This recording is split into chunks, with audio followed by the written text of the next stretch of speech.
Welcome to Local Point, your life, your stories, with your host, David Gale.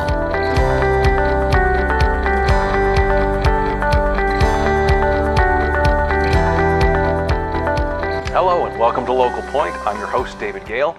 With me in the VTV6 studio is Annalee Foster with the American Cancer Society's Cancer Action Network. Annalee, thank you very much for joining us to talk about such an important organization, as well as all the things that you guys do. Right, thank you. It's quite the mouthful, isn't it? So, American Cancer Society Cancer Action Network. So maybe you can tell us a little bit, because American Cancer Society, I think people are pretty familiar with it. People are very familiar with the American Cancer Society. It's been around since 1913. You know, they raise money through all kinds of programs, huge in the base and the Relay for Life. Yeah, we have that every year. It's very well attended. So how does the Cancer Action Network, how does, in association with Relay for Life, or are they? So the Cancer Action Network, and we just shorten it to ACS CAN, so much less of a mouthful. I'll try to get that right. Anyway, ACS CAN. ACS CAN is the non-partisan and non-profit advocacy affiliate of the American Cancer Society. Okay. So it was formed in 2001 when we were kind of, you're just looking around and you sit there and you're like, guys, we're raising all of this money for cancer as the American Cancer Society. We're fundraising like crazy. We've got all this research. We know what's causing cancer. We know how to treat it.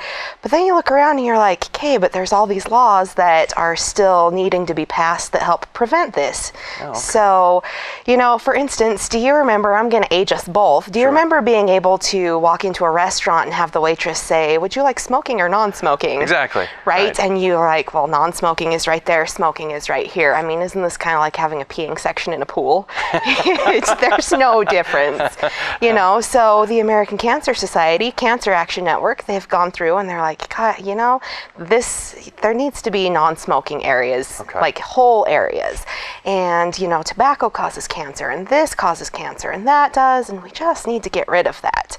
We can raise all this money for cancer prevention, but if we don't have laws that are making it so people aren't giving it to you, then you can't do anything.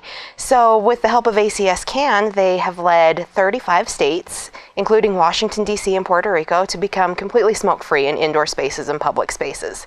Oh, ACS CAN has led to that. Yes. Now, how come just American Cancer Society themselves couldn't do that? So if you have a nonprofit that is going and talking to the congressmen and people like that and saying, hey, we want you to do this, well, all of a sudden, you're no longer a nonprofit. And what happens if all of a sudden all of this money you're raising, you have to pay taxes on it? It's detrimental for cancer. So in order to keep them a nonprofit, tax-free organization, this is an arm, or maybe not even an arm, but a secondary organization that works hand in hand with them. Right. So, you better believe that the tobacco companies and everybody else have their own lobbyists that are going to tell Congress, no, we need smoking indoors. That's no big deal. And so we needed people that could be in Washington, D.C. and at state levels to just say, look, you need to pass these laws that are going to help cancer.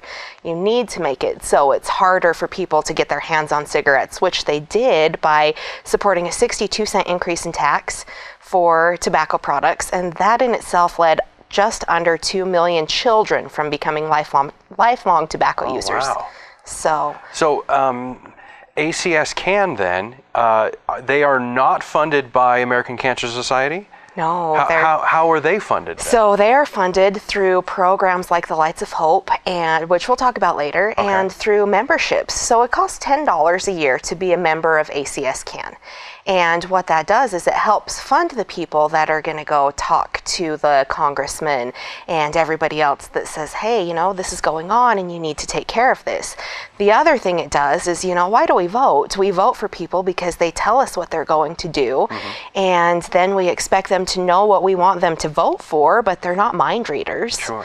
So with the ACS CAN membership, about 4 or 5 times a year during legislative sessions in February and again in the fall, you will get an email from one of the ACS CAN members that just says, hey, this is going on right now in Congress. We need you to email your senator and tell them that this is how you'd like them to vote on this. And it takes less than a minute, unless you want to type your own message to go along with it. I did probably 7 of those emails last year. Under 5 minutes is all it took for all of them together. So. Wow, and we're already out of time for our first, but don't let me forget, when we come back, we're going to tell you how you can get involved and maybe become a member, as well as we've got a really nice video for you. So stay tuned, we'll be right back.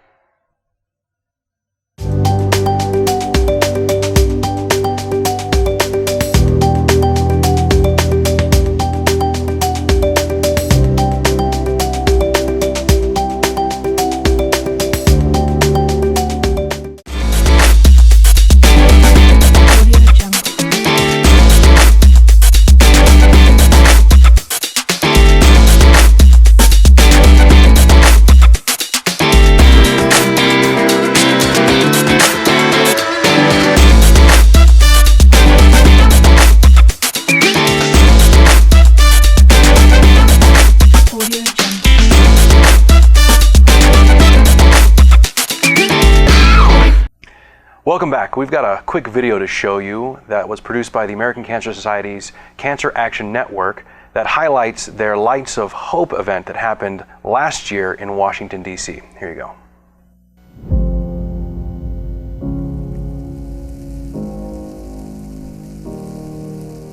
I want to thank all of you for coming out here, the dedication you're showing, coming out in this weather, coming all the way to Washington to advocate for the greatest killer against Americans, and that is cancer.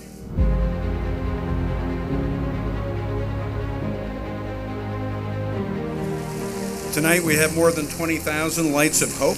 That's the most that we've ever had. Every single light, as you know, signifies a loved one that is either lost to cancer or someone who's dear to us who is bravely battling cancer or surviving the disease. So each light represents a mother, a brother, a daughter, a friend, and together the lights represent the devastating losses, the painful struggles, and the critical need for increased funding for cancer research. For you and for all the millions of volunteers that we have around the country, both with ACS and ACS CAN, we indeed are giving hope. You sent a really strong but simple message to Congress, and that is making the fight against cancer a national priority. Please continue to use your voices to insist that members of Congress work together to bring an end to this disease by funding cancer research. Because I don't, and I know you don't ever want to hear the words, "You have cancer again."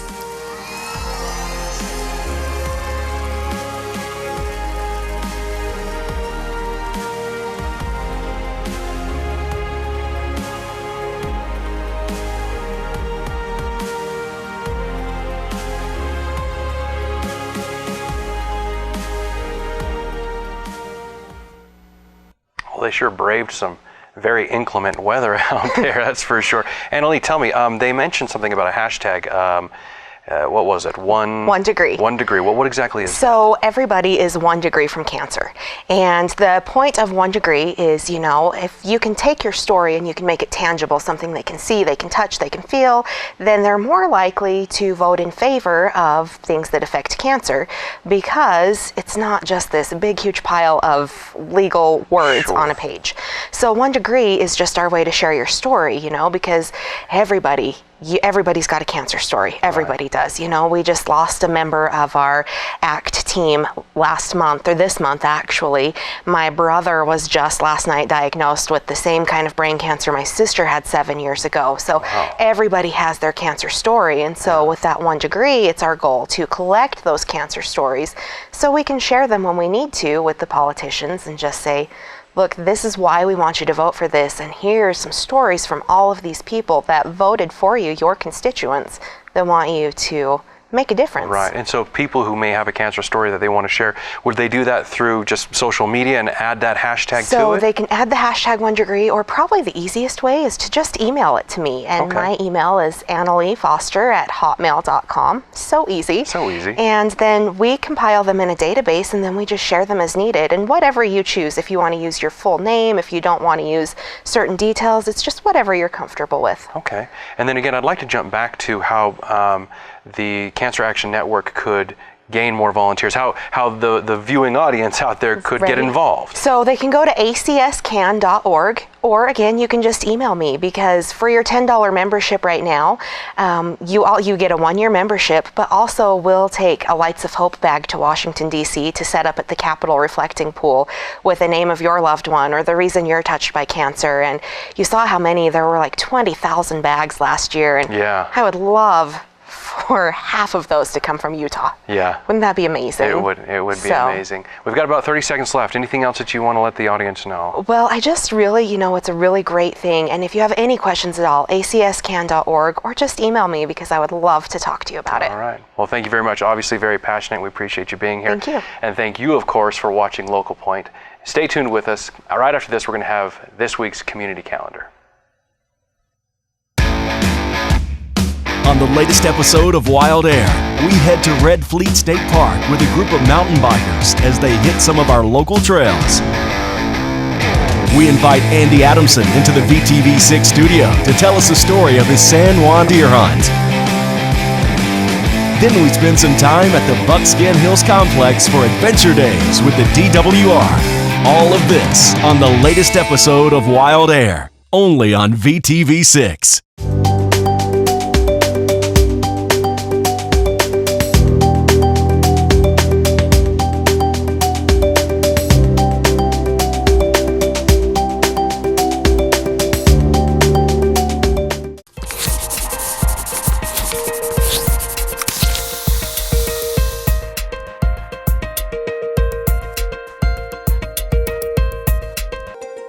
Hey, you've been waiting all week for this. It's this week's community calendar presented by your local Vernal Area Chamber of Commerce, and they are building commerce one member at a time. That means you.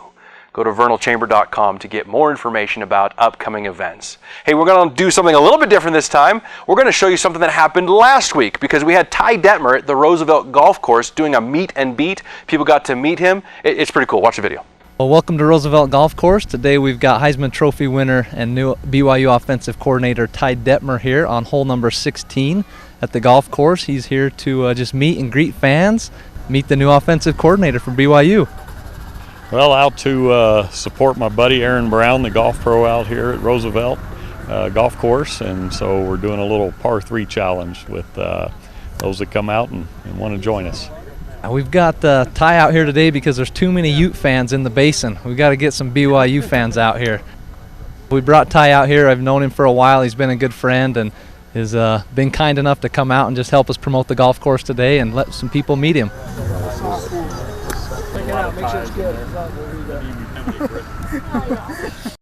Oh man, I'm getting older, because that is not what I remember Ty Detmer looking like. On to this week's schedule. Take a look here and see what we've got going on. Stuff all week long. It's really packed. It's summertime, obviously, but you can see you got something just about every day, and some of these events overlap several days. So let's get started with Tuesday, August 2nd, and Wednesday the 3rd. There's open house for 2 UBATC classes. First one is Petroleum Technology. That's going to happen on the 2nd at the Vernal campus at 6 p.m. And then Industrial Automation is going to happen August 3rd at the Roosevelt campus, also at 6 p.m. It's a really great time, because apparently things are going to start picking up here in the Valley. Good chance to get re-educated. Wednesday, August 3rd, it's our day trip. It's our very last one. This one is going to go to the Steinecker Boardwalk. Now, is it Steinecker or is it Staniker? I'm not from here. So if you know, or if you have an opinion, write down it. Steinecker or Staniker. Anyway, they're going to have a beach party. So all you got to do is you got to meet at the Utah Fieldhouse at 9 o'clock in the morning. Bring your own vehicle. Go hang out with all your friends at Steinecker. Also happening that night at 7 p.m. at the Uintah County Library, there's going to be a meeting to discuss plans to save trees in Vernal. You can contact the library to learn more information about that. Moving on to Thursday, August 4th now. Alive After 5. It's our idol singing contest. We get all these people together, and we've already had one of them. That means we've whittled it down a little bit, and we've got the best ones left for you. If you go to Western Park Outdoor Amphitheater, you can go listen, hear some great music, and vote on your favorite. It happens weekly on Thursday nights throughout most of August. Don't miss them. Friday, August 5th now. Movies in the Park. This happens at the Rec Center, right? They're off of 500 and Vernal. You know where the rec center is. You bring your blankets, you bring your family, you have some popcorn, you get to see a free movie at dusk outside. This time they're showing the movie Minions, one of my kids' favorites, the whole banana thing, you know, they love it. Friday, August 5th, Raptors of Utah presentation. This is pretty cool. This is taught by a licensed falconer, Melissa Wardle. What she's going to do is she's going to come out and bring a ferruginous hawk. This is a word to add to your dictionary, ferruginous. What that basically means it's red in color. Interesting. It starts at 7:30 p.m. up at Flaming Gorge. Great place to go hang out. Beautiful up there. Moving on to Saturday now, August 6th, the Joyful Women's Conference at the UNA Conference Center. Beautiful new conference center. We're going to have speaker Carol Tuttle. She's an author. You may have read her book, The Child Whisperer.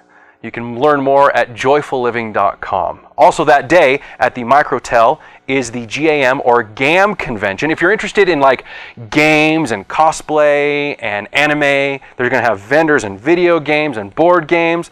Lots of fun if you're into that kind of thing. Starts at 10 o'clock in the morning. Thursday through Saturday, so we're going to jump back to Thursday and push all the way through Saturday. If you've watched Local Point, the most recent one, well, it depends on when you watch this. The Una Basin in Celebration. You're going to find out more about that at that Local Point. It's just a huge celebration that happens all week long in Roosevelt. Parades and cars and concerts and just tons of stuff. Basically, it starts every night at 7 p.m. and the headliner, Trick Pony. Pour me, pour me, pour me. You know the song. I had to look it up. Here's your weekend recap now. Looking at your entire week starting again on Tuesday, you've got the UBATC open house. That's also going to be happening on the 3rd for those classes. On the 3rd, the Steinecker day trip. On the 4th, Alive After 5, our musical celebration, finding talent here in the Basin. Friday the 5th, Movies in the Park, going to see Minions. Also on Friday, the Raptors of Utah presentation happening at Flaming Gorge, where you can see a ferruginous hawk. Saturday, the 6th, is the Joyful Women's Conference. And then from Thursday through Saturday, the 4th through the 6th, the Una Basin in Celebration. Go see Trick Pony if you want to. That's all we have time for this week's community calendar. Thank you for watching. Like VTV6 on Facebook. Write and tell me about Steinecker or Staniker. Get me educated. And we'll see you here next week.